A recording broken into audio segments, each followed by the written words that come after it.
Welcome, I'm Patrick Becraft, and today we're going to be covering systematic risk and equity risk premium. Let's get started.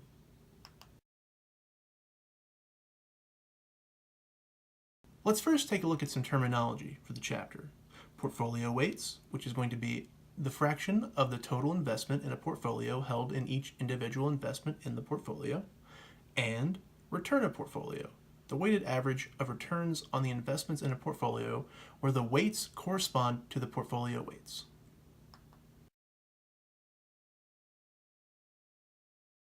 Next up, we're going to have expected return of portfolio, the weighted average of the expected returns of the investments in a portfolio where the weights correspond to the portfolio weights, and also volatility of a portfolio, the total risk measured as a standard deviation of a portfolio.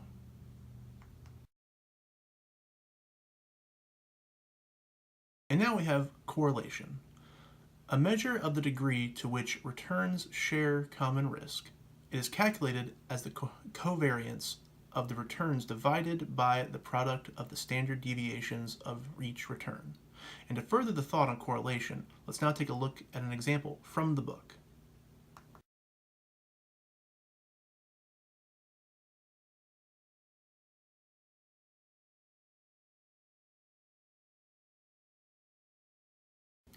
The correlation from the book measures how returns move in relation to each other. The correlation is between +1 and -1. Independent risks have no tendency to move together and have zero correlation. The correlations of Ford and Apple and Goodyear Tire are indicated on the graph. Note that the car manufacturer Ford is more correlated with the tire company than an electronic company.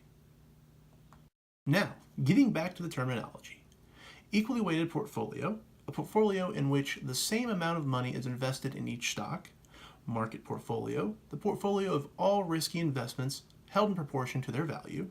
And value weighted portfolio, the portfolio in which each security is held in proportion to its market capitalization.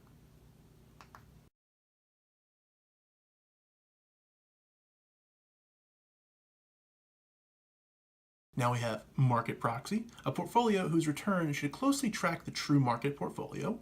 Market index, the market value of a board-based portfolio of securities. And then beta, the expected percentage change in excess return of a security for a 1% change in excess return of the market portfolio.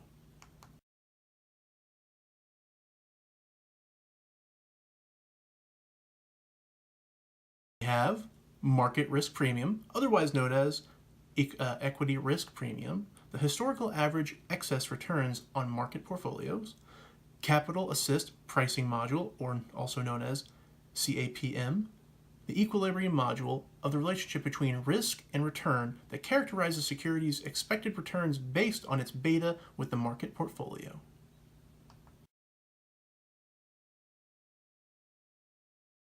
And finally, we have required return, the expected return of an investment that is necessary to compensate for the risk of undertaking the investment. And then lastly, security marker line, or SML, the pricing implication of CAPM. It specifies a linear relation between the risk premium of a security and its beta with the market portfolio. Now, how would different levels of management use this information? Simply put, they're all going to use the information about the same. You have to measure how effective your risks are going to be for the reward at the end. So realistically, generally speaking, most levels are going to be using it in the same manner. The higher you are, the larger the portfolios you're going to be using will be, but ultimately the same information is going to be used at all levels.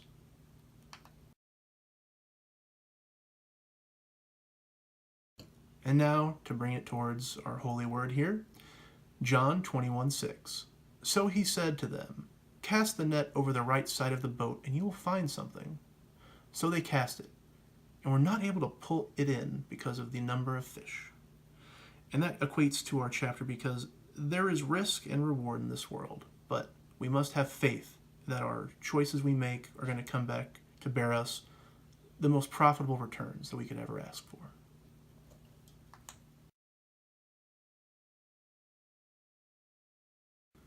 Well, that brings us to the end.